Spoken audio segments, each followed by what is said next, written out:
Ecca Vandal made an album that is at its very best when you listen to it in order. Looking for People to Unfollow feels less like a playlist and more like you're strapped into the passenger seat of a car going 100 miles an hour while the driver smashes the radio with a cricket bat. It's punk, hip-hop, trap, garage, it's got Afrobeat influences, reggaeton influences. It is bursting with stylistic and technical diversity, and yet it never feels confused. It doesn't have some epic narrative or hidden lore, that's not the point of this album. A lot of genre-bending albums sound indecisive.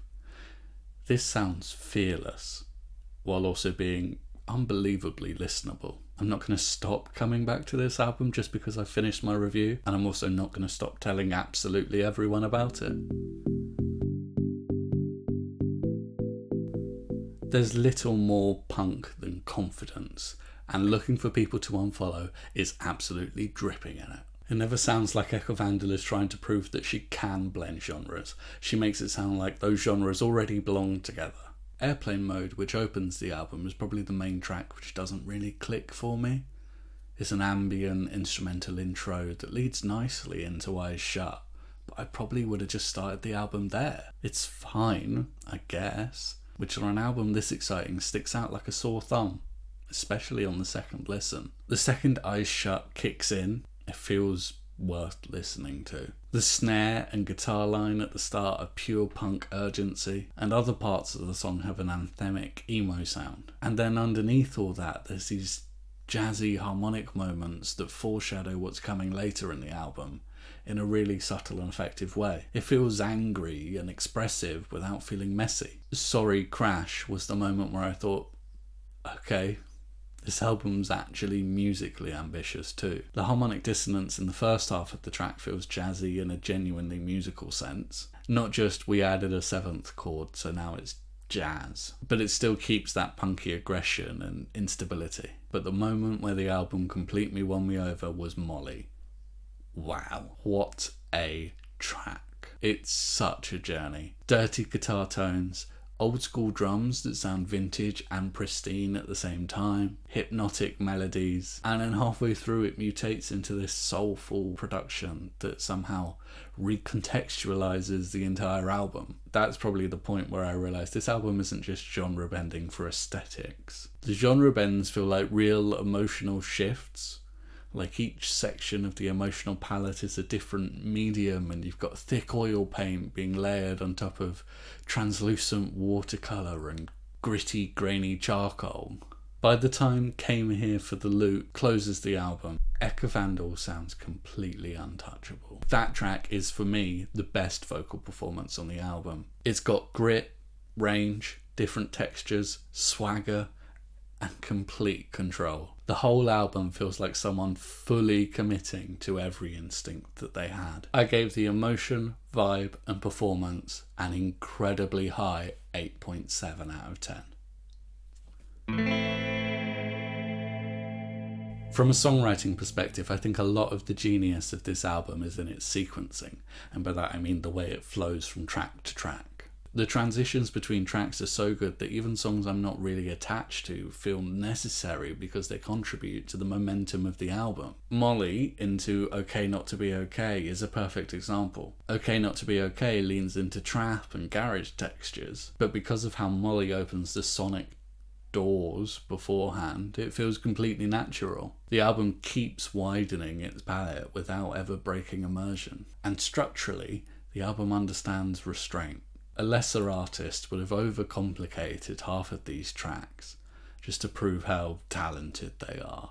But Looking for People to Unfollow puts vibe first. When the writing does expand structurally, it's incredibly effective. Again, Molly is the best example. Most artists would have ended that track halfway through. Instead, it evolves into something soulful and hip-hop adjacent, and it completely changes the direction of the album. Levitate Part 1 and 2 is another standout for me because rhythmically it's just alive. Every section feels like it's moving. Then the instrumental break near the end feels like it's drifting into glitch hop territory. It reminded me a little bit of Bonobo or Bibio. There are a couple moments where Ecca Vandal plays things a little bit safer. The lyrics are consistently strong, especially on tracks like Bleed But Never Die, but there were very few lines that stopped me in my tracks. The melodies were generally strong as well, but there were only a few standouts, namely Bleed, Levitate and Bleach. Vertical Worlds is probably the least original track on the album.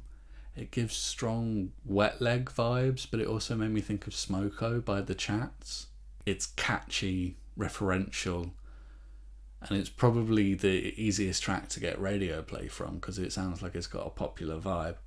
But if the whole album sounded like that, I probably wouldn't be anywhere near as interested in it. Cruising to Self-Soothe also didn't really grab me. It was fine, but it didn't really push the envelope. I gave the music and songwriting a 7.9 out of 10. It was strong, but there were a few moments where it probably could have pushed a little bit harder, especially melodically. In terms of its production, Looking for People to Unfollow sounds real. Every song is respectful of the genres that it draws inspiration from and their deep-rooted traditions, while making fresh choices. And all of it sounds polished beyond belief. Co-written and co-produced by Ecca Vandal herself and Richie Kid Not Buxton, this album understands exactly when to feel raw and when to feel pristine. The punk moments still punch you in the chest, but the mixes are spacious enough to let all these jazz, hip-hop and electronic textures breathe at the same time. The low end across the album is ridiculous. Levitate Part 1 and 2 is pure stank face for me. It feels like the real hip-hop track of this album. The drum sound is excellent, the bass is beautiful. In the intro, the vocals sound like they've been sampled from a classic record, and that sing rap that Ecca Vandal does is probably the best I've heard. It's rhythmically exciting, dripping with confidence, and absolutely full of vibes. I seriously love this song. Bleach is the absolute standout sonically. The bass is masterful. The mix is immaculate. The balance between punk aggression, hip-hop groove and jazz harmony is basically perfect. If I was choosing the title track for this album, I would probably have gone with Bleach. Did a Little More to Forget is also worthy of some praise because it shows a completely different side to Ecca Vandal. From what I can tell from looking online, those jazzy lounge singer vocals in the intro are her, and it's not a texture that you hear from her anywhere else on the album. And the tonal shift there is gorgeous. It sounds like it's sampled straight from vinyl. The album leans fully into jazzy hip-hop territory here, and I love it. Even Do It Anyway, which isn't really a standout track on the album for me, introduces reggaeton Afrobeat influences, and it does so in a way that feels intimate instead of performative. There are very few production choices that I disliked. The only real miss for me was those exaggerated bass slides on Ghosts. They're well executed, but stylistically I just didn't think they were the right fit. But that is such a tiny criticism compared to everything that this album gets right technically. This is one of the best produced genre fusion records that I've heard in a very long time, and I'm giving it an 8.6 on production and technique. What makes Looking for People to Unfollow special is that it never sounds experimental just for the sake of it. Every stylistic detour feels emotionally necessary. Ecca Vandal doesn't treat genre like category, she treats them like emotional flavours. The punk tracks don't feel separate to the hip-hop tracks. The jazz isn't just stapled on top. The electronic moments don't feel like aesthetic experiments. The flow from start to finish is so strong that by the end the album feels less like 17 separate tracks and more like one mutating piece of music. It's a modern punk symphony. I could see this being an album that people point back to in the years to come when they're talking about when alternative music started to shift again. I'm giving Looking for People to Unfollow an 8.4 out of 10.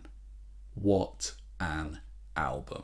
If you've heard Looking for People to Unfollow, tell me what your standout track is in the comments. And if you haven't, you should go and listen to it. And if you enjoy reviews that really dig into the artistry and the production, remember to hit like and subscribe. I've got plenty more coming. Bye!